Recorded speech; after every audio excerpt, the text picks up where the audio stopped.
Success. Now it's just a matter of bolting it in.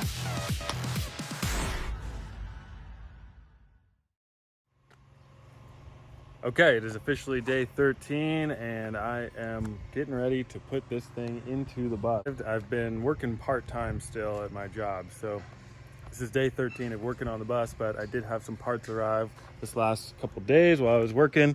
I tracked down an extension housing and a badass transfer case, a Borg Warner 4700. And so that's going to be really clutch. It's going to give me a four-wheel drive once I have that in there. Also got my transmission cooler and some fuel lines, so really ready pretty much to put it in. And the big surprise is that my brothers are coming to help muscle this thing into the bus. I really can't do it alone. I appreciate my dad's help, but we need more hands on deck. So we're going to attempt to lift this thing, roll it back, and put it in the bus somehow. So it should be an interesting day.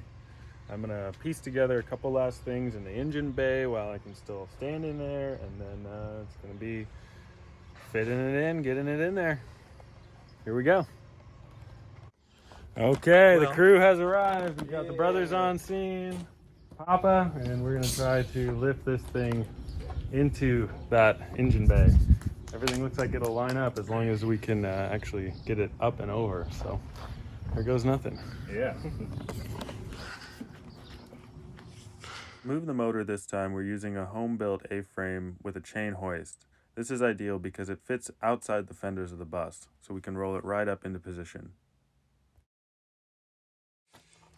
Okay, we've got it up in the air and we're going to attempt moving this over and then going a little bit higher into the bus.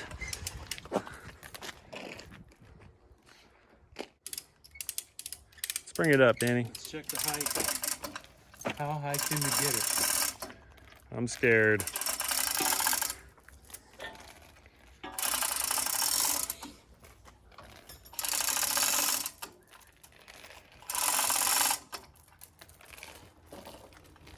Okay, we are at our final lift position. We've got everything tested out and we're going to be able to go up, hopefully, towards the bus, down, and pivot into position. So with any luck, we got this thing in the bus. Or like in the bag. Well, we did not quite have it in the bag or in the bus.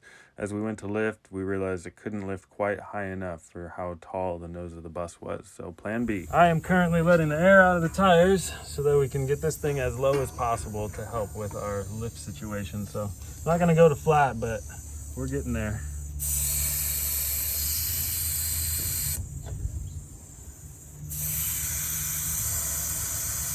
I don't want to compress that sidewall too much, so I think I'll hold off there and call that good.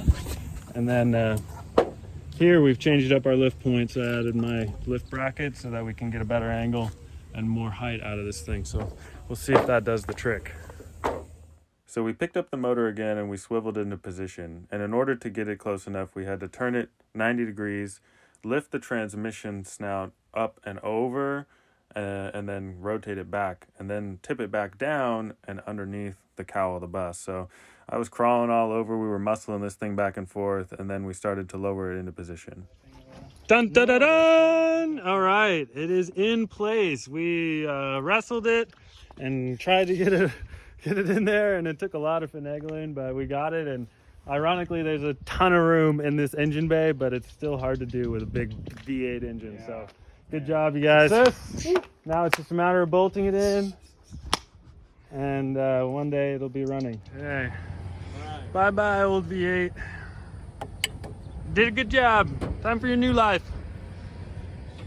Time to give someone else gray hair. Yeah, we took a break from our 460 project to load up the old 330. So,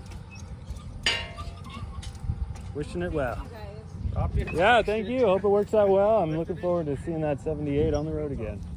Where's this thing going? I feel you. I am too, but I with hear that you. motor, I'm like, it's gonna be riding like this. All right, day 14 of the bus rebuild, and it's looking pretty good. Got a lot done today already. It's kind of like hot afternoon weather, and I'm here in the shade under the bus And I'm getting my motor mounts figured out so that I can get those bolted together and connect the upper and lower frame. And then I'm going to be able to put the weight of the motor down, tighten everything. Got these mock-ups that I've made.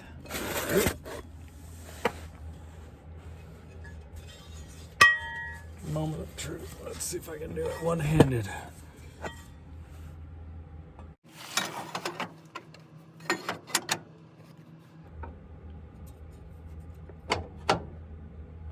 That looks really cool. That's exactly what I was trying to do. So it'll triangulate and then complete that bracket corner. Looks good. And slightly different passenger side.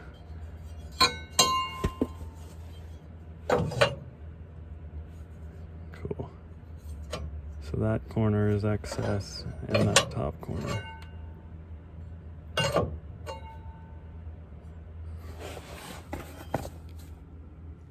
So I went ahead and got the brackets all welded up, painted, so I could install the motor in its final location.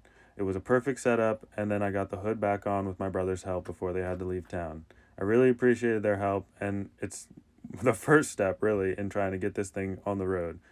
It's still a long ways from being able to put some miles on it. I've got to install all the accessories, the front drive, and deal with a few speed bumps along the way. So stay tuned, and I'll catch you on the next episode of Serendipity Bus Life. The other one I could have rebuilt for less than I did this, but I didn't want to have to take it out and put it back in. And same so thing it would once you still were be done. too small. It's just what it was, but not broken. All right, well, we had success. We're bullshitting. We're talking accessories now. Next steps already. All there is to throw parts and money at this thing until I'm where I want to be. So.